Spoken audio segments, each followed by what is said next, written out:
Tyler Carlson, the Chief Executive Officer, will come forward and address the members. Thank you very much. Appreciate you all being here. How do you like that national anthem? Is that pretty cool?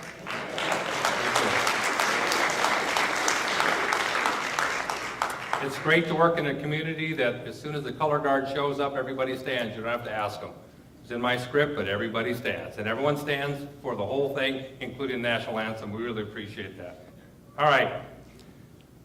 And thank you for our 71st annual meeting. Last year we had the 70th, and that was fantastic. But if you can imagine, we've been in business for 71 years. That's 1946. That's when this co-op was founded in 1946 by 90 people who decided they want electricity because the investor-owned utilities, the for-profit entities, would not serve them.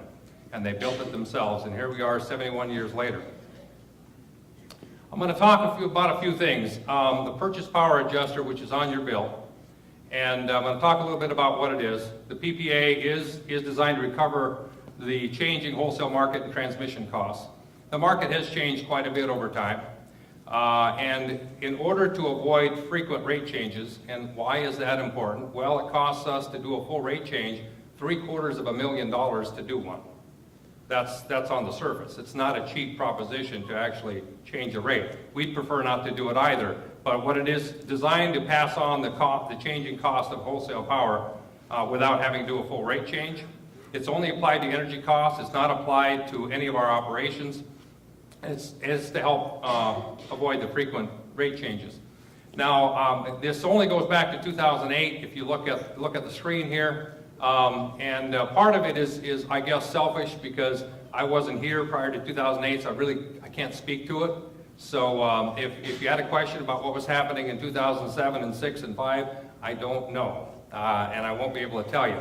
But when I came, we were at 3.5 cents of a positive purchase power adjuster, and we are now at a minus 1.75 cents of purchase power adjuster, and it's been that way since November of 2015.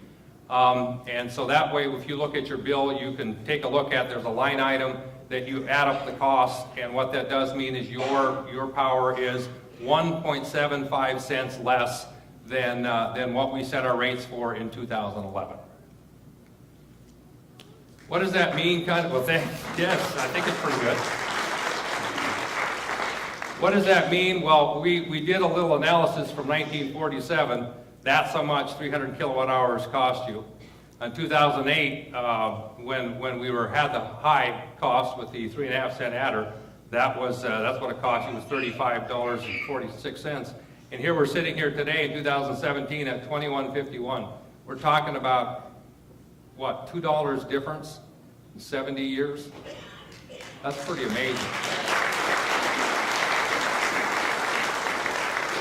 Is there any other product that you're aware of that is that close after 71 years or 70 years? I'm not really sure. Now you can look at that number and you could say to yourself, well, it's possible that all of this has to do with the changing market. And I would say part of it has to do with the market changing, meaning it's lower cost, whether it be natural gas or whether it be our cost of coal.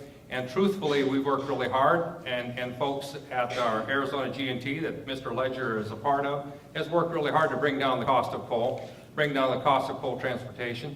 The cost of energy on the market has changed, and it continues to change. But I want you to realize that it's not just the market changing, it's positioning yourself to be able to take advantage of that market.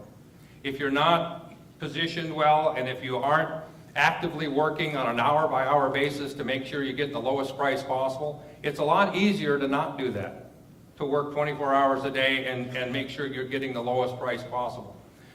So it is a lot of work, and we work really hard to do that. And then you can ask yourself on your bill, that minus 1.75 cents, I don't know, do you ever take a look at that? Does anyone ever look at their bill? Or you just throw the stuff away? I understand that. I wish this is the first time I've heard that people do that. Well, actually, I have my bill, and I do bring it around here, and when I'm talking to folks. And for me, this last month, that minus 1.75 cents equated to $8.28 less in my bill last month than it was Is that significant? I think it's all right. But you can ask yourself, well, $8, $9, whatever that is. I mean, it is big, but what does that really mean? And understand that it has a lot to do with how much power I use or how much you use in your house. And but we tried to put it in perspective. What does it really mean? You know what it might mean on your bill, and I know what it means. It's $8.28 on my last bill. Well, what does that mean for our Mohave Electric members last year? Let's say 2016, with everybody, low users, high users, business folks, commercial entities. What did that equate to? $12.8 million. That's what you kept in your pockets last year.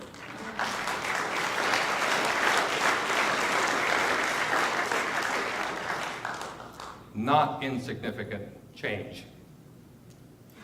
Controllable costs. I'll talk a little about that because when you look at Mohave Electric, and we have incredible folks, and our folks work really hard. And you know when the power goes out, it's in the middle of the night, which is often when it goes out. And you know in the middle of the storm, are we waiting inside? No, they're out there. We've got incredible folks. They know the task, they know the job, and they're out there working hard. When it's an emergency, they're out there, and they're out there working hard and safely too. But you also could wonder about the rest of the folks that are in the office. When I came, we had some 87 folks. We now have 77 folks. We have a really low number of folks. And we do that because all of us do whatever job it takes. That's pretty much the mantra. We don't really have position descriptions per se. We do whatever it takes. If it's time to actually make copies, whoever's close enough makes copies. Whoever grabs it does. We don't have that. So we really work hard on controllable costs. And those are the controllable costs that are listed up there. Transmission, our operations, customer accounts, customer service, sales and marketing, administrative costs. And I point this all out because over the last few years, we do an analysis against all of the co-ops, and it's anywhere from 880 to 900 and some co-ops in the whole United States. And we take a look at how do we rank ourselves, how do we benchmark ourselves, how do we know that we're doing an okay job? We know that we think that we're doing okay, but how do we know? Well, if you take a look at our last analysis, which we get from all of the co-ops, the median controllable expenses per customer, or per consumer, or per member, the median was $482. Ours is $269.53. We are in the 811 co-ops in 2015 that reported. We're 795. That means we're almost at the bottom, almost the lowest cost. We are within 2% of the lowest cost, period. So these folks are doing a really good job, and they're doing an efficient job and an effective job.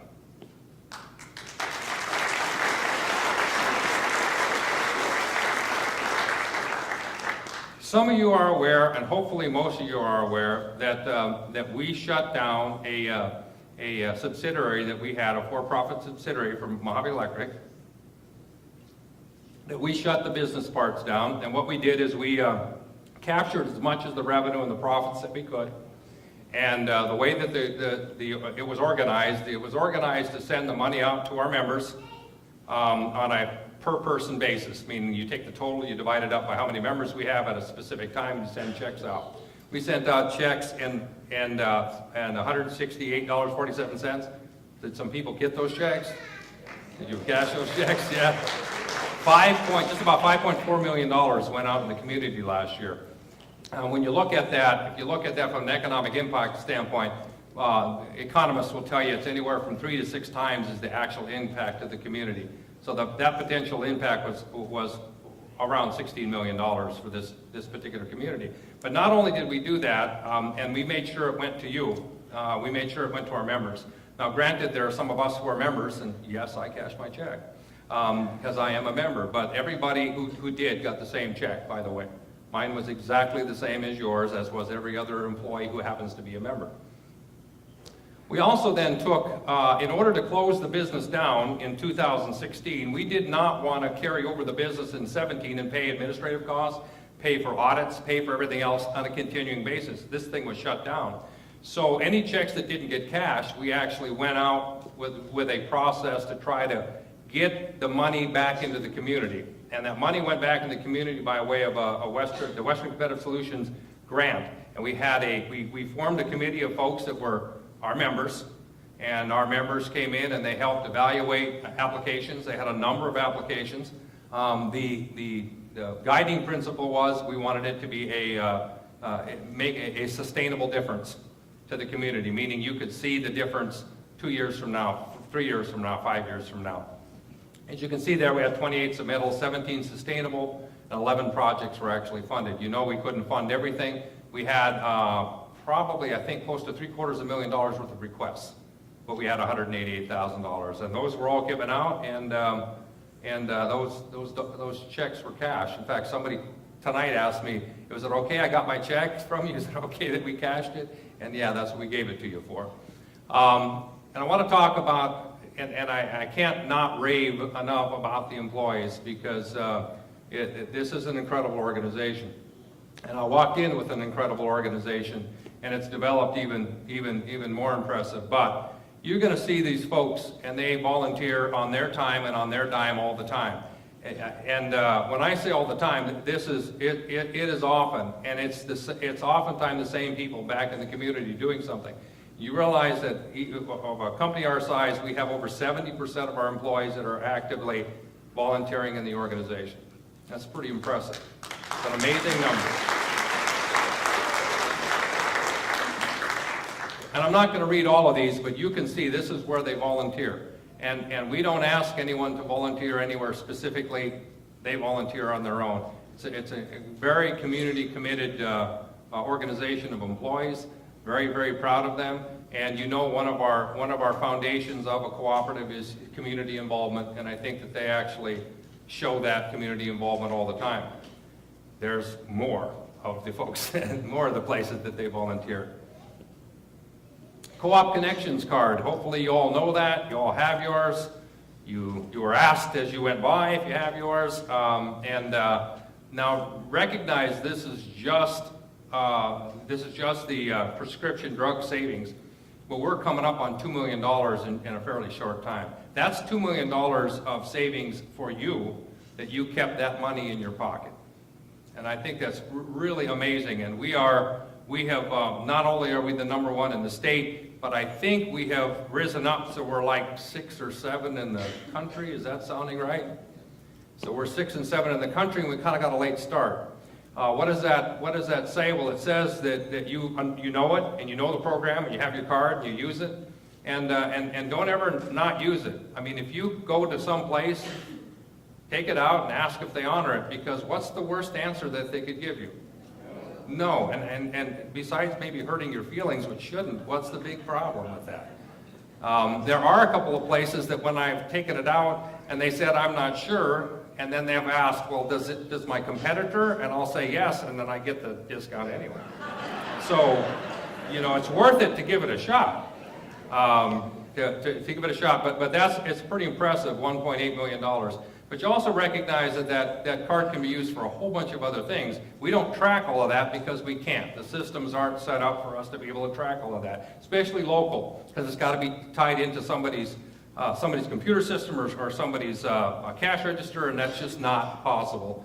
But we do have anecdotal information, and we get this a lot, and this was a good one. So we actually had a member who was really excited because they were remodeling their kitchen and bathroom.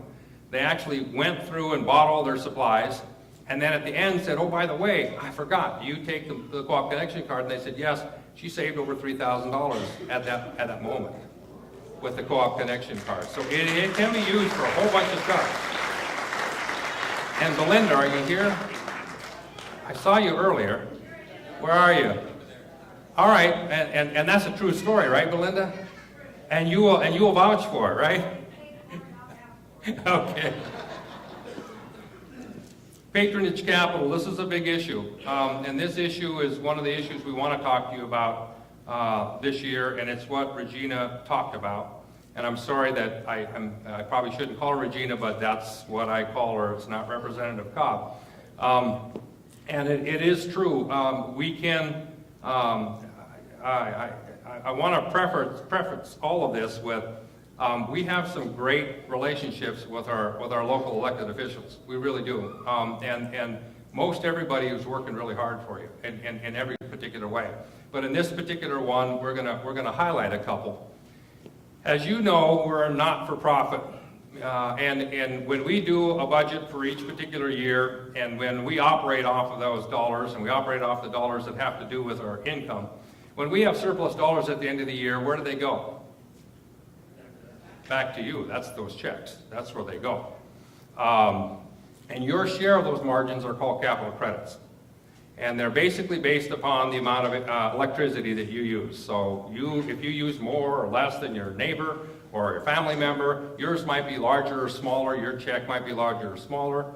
And if you don't get a check, you sometimes get it on a bill credit. And we know that happens, and we know that it's hard for you to see. We had a question the other night, which was a great question, that I haven't seen them for the last few years, but you have to look on your bill sometimes. Again, I'm asking you to look at your bill, but you need to look at your bill and you can see a credit. And you'll see that credit, and we were able to verify that credit came into there.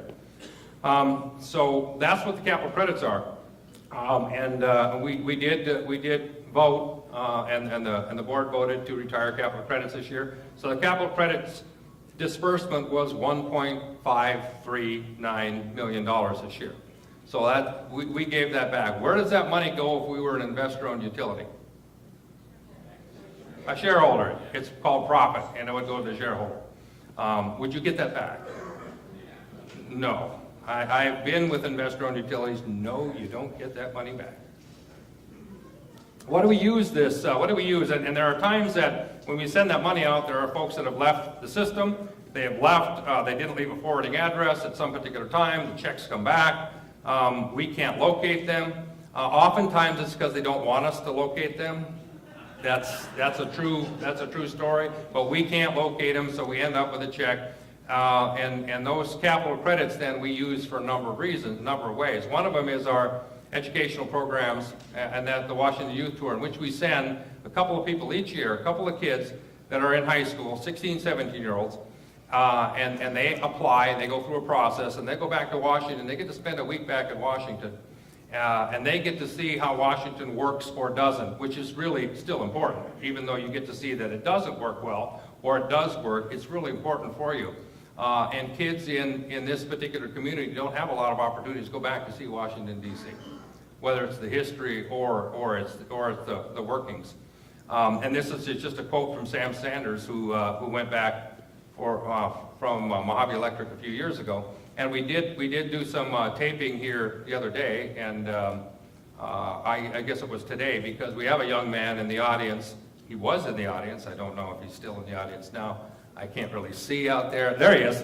That actually went a number of years ago, and it was an incredible story. His parents told us this story at our business expo about the fact that like most 16 or 17-year-olds, wasn't sure what they wanted to do at 16 or 17, went back on the Washington Youth Tour and decided that on that tour what they wanted to do, and here we are. How many years later?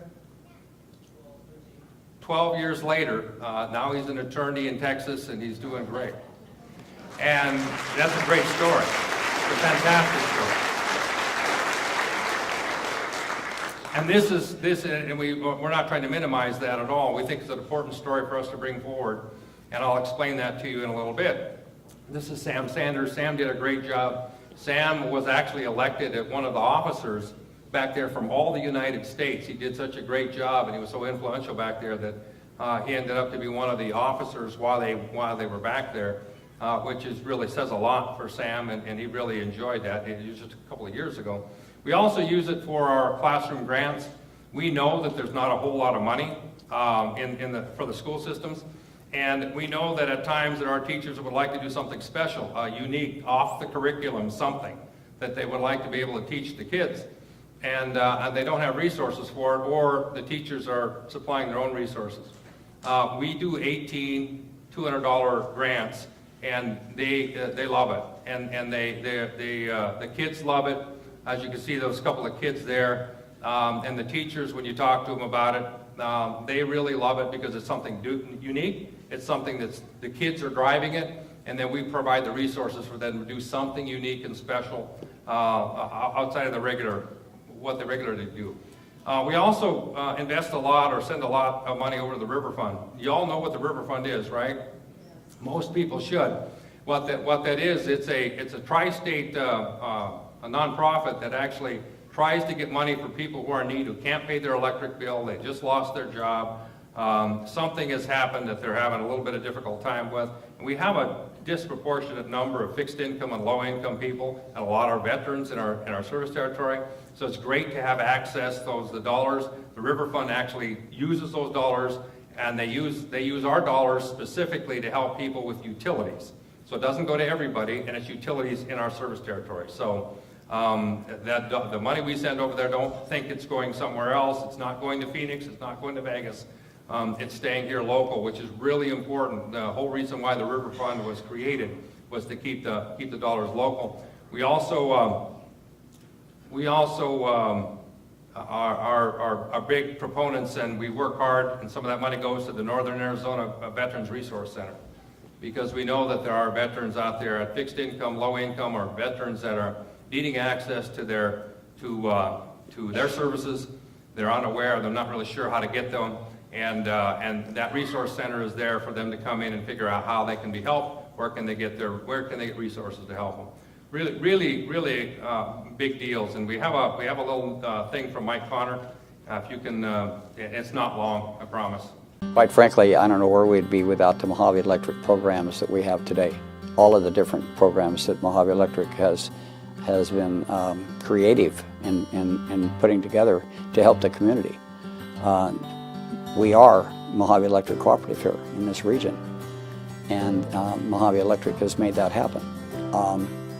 The people that come to us, they're desperate. They're just not waltzing in the door asking me to pay it forward for them.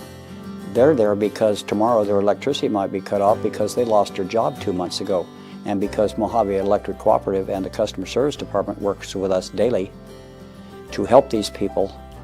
I don't know what we'd do without that. I really don't. Now, the reason why we're talking about all of the programs and the unclaimed patronage capital is you hear a lot about the state doing sweeps, right? Sweeping funds from the local areas, and they're sweeping funds, and you hear that from the city, you hear that from the county, and you hear that having to do with the state needs the money, and so they're sweeping funds that were supposed to go to the county or the city to work on roads or other things. You've heard that before, right? Certainly, Regina, you've heard that before. And most recently, the state has decided that a place they could get money is to reach out and take the unclaimed capital of yours. And they want access to that money that goes to all of those purposes we just talked about. And if it goes to the state and goes to Maricopa County, how much of that do you think we're going to get back? Yeah, it's pretty much the number, pretty much zero. And if you can track it, good luck if you can track even the pennies that do come back. That money is made here locally, or that dollars, it's a local thing. It's all yours. It's all member money. And all the member money is there to help members. And we do that's what we're focused on, is helping our members. And we're not really excited about the state is cheating, which is a great term, isn't it?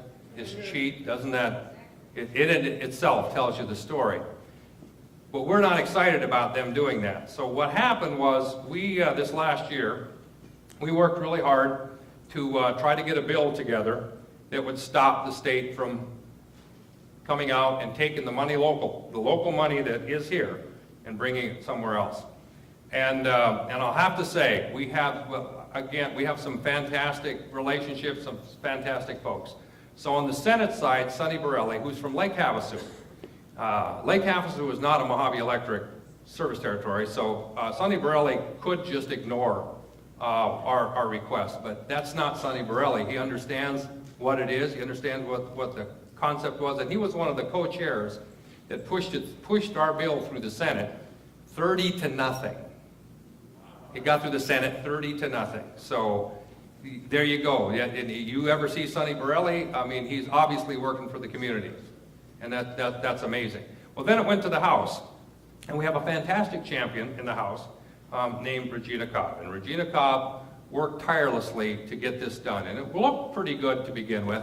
And then some folks in the Phoenix metropolitan area that don't have co-ops, so they don't have this, they have investor-owned utilities, kind of would like to see this money there.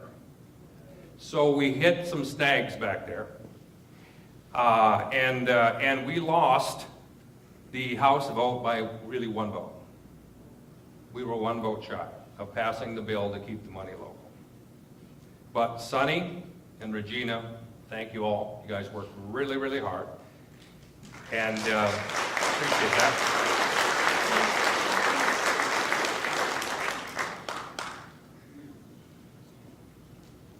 So we're going to be going back after it again this year. We're going to go back after this. But what is important here is there's one of our representatives that did not work. One of our representatives did not sign on to the bill or did not vote yes for the bill. We need your help in prompting that representative to keep the money local. Don't side with, what's that? That was Paul Mosley. Paul Mosley, the issue was, to begin with, he signed up as a supporter. When the first vote came through, he voted no. We then worked hard, and we is not really, it's a collective we, but Phil Bashaw was really the head of the spear of the we that was there trying to say, what's the problem? And the reality of the issue for him was, it was an administrative and implementation detail. It wasn't the bill itself, it's how it's implemented. Like how do you post the information? Where do you post the information about these dollars? It wasn't whether or not you use the dollars or not. So we then said, well, if that's the vote we need, because we're one vote short, if that's the vote we need, we will amend it. And so we worked the amendment. Now, I don't know if any of you know how an amendment works, but you don't just throw an amendment out. You have to work with everyone who's voted, everyone who's told you no, everybody who's told you yes. You've got to re-explain what you're doing with the amendment. You've got to get everybody back on board. All the frogs that were in the wheelbarrow have jumped out. You've got to put them all back in. You got to get it all there, and then you vote. And so then they voted. And as Regina said, it was at the very end, the last moment, and they voted, and we were one vote short. And Mr. Mosley didn't vote after we had gotten the amendment that he needed to vote. So we need to make sure that Regina, and Regina knows, and I appreciate this. I will tell you that when the votes came up, this is how wonderful they are. When I called Sonny Borelli's cell phone, Sonny answered himself on the first ring and said, "Hey Tyler, what's up?" That's how that works. I called Regina. Regina texted me right back because she said, "I'm on the floor. Can I call you later?" Doesn't that sound like maybe you'll never get a call? Oh no, I got a call. 10 o'clock that night, I got a call. So she does get back to you. I tried to call Mr. Mosley. I have yet to have a return phone call about this issue. So we need help, and we need your help. And when we go back after this in January, we're going to need your help because Phil Bashaw does great work, but when the people back there look at him, they say he's probably a lobbyist. And Tyler Carlson is the CEO, and so whatever he says is the utility, right? We need your names. We need you to be contacting these folks. We need you to tell them to keep the money local. That's what we need you to do. And we need you to remind Regina and remind Sonny, even though to my toes, I know they get it. But we need to remind them, and we need to tell Representative Mosley that the money needs to stay local. It doesn't need to go back to the state. So what we ask you to do is get these cards, and we have them. And there are a couple people that have them. Paul right back there, he's got cards. I think Phil, you've got cards too, right back there. So when this is done, please take the moment, get a card, put whatever you would like to put on there as far as your contact information. When we start this campaign in November or thereabouts, we will get in touch with you. We will help you help us by helping you contact our folks to make sure they know that you want your money to stay here and do the programs you stay. Does that sound all right? Can you help us? All right, thank you. And take more than one card and make your neighbor do it. Make your spouse do it. Make your kids do it. Make somebody else do it. You got relatives here, make somebody else do it. Tell them the story. Tell them why it's important. But that's where we're going to be going. I'm going to talk a little bit more about some congressional efforts, and these are positive. I started with the failure, but I'm just going to start with the talk about some others. Congressman Gosar, and along with Senators Flake and McCain, who have a bill in the Senate, but Gosar started in the House with a Transparency Act. And who is Western Area Power Administration? It's a transmission provider that's a part of the federal government. And they can't seem to figure out how to not spend money. And so their rates are going up incredibly.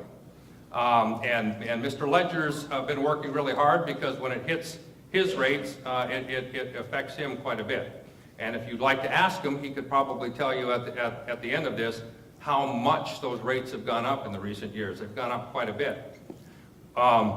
We also have worked with the House Natural Resources Subcommittee about this organization's misuse of dollars.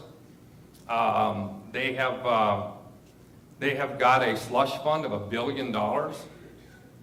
They're about $1 billion of money that they haven't spent that they can spend.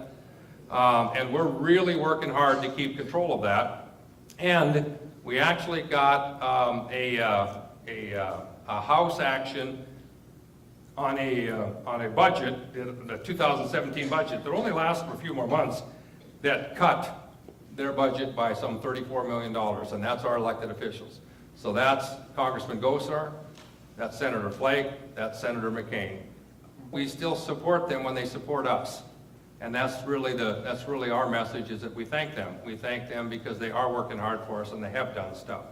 We want to talk about a lot of attention has been paid to system improvements. We've done a lot of underground line replacements.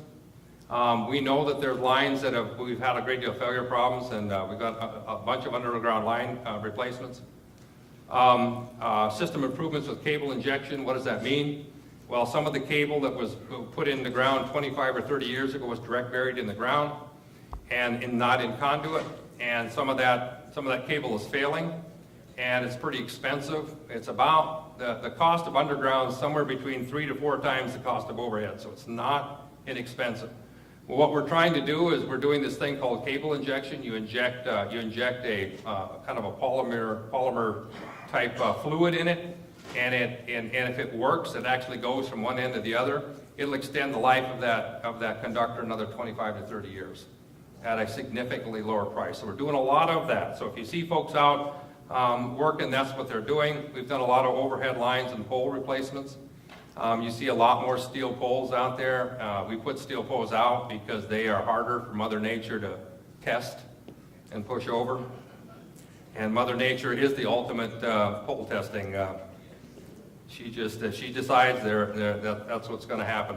We also have a lot more technology on outage reporting, and we hope that you all pay attention to this. We have the little cards. We have them here tonight too. Call the numbers. Please call those numbers. Please don't call your board member, because your board member knows nothing about the outage at that particular point. Don't call Tyler. Tyler knows nothing about that outage. I come home to where I live and it's an outage and people are out there in their chairs and they want to say, what happened? What's going on? I don't know. I have no idea. And oh, by the way, I'm not going to call the people who are out trying to put the stuff back up so they can stop what they're doing and explain to me what it is they're doing. It's not going to happen. They're going to keep doing their job until they're done. Then they'll tell me what's going to go on. They'll tell me what's happening.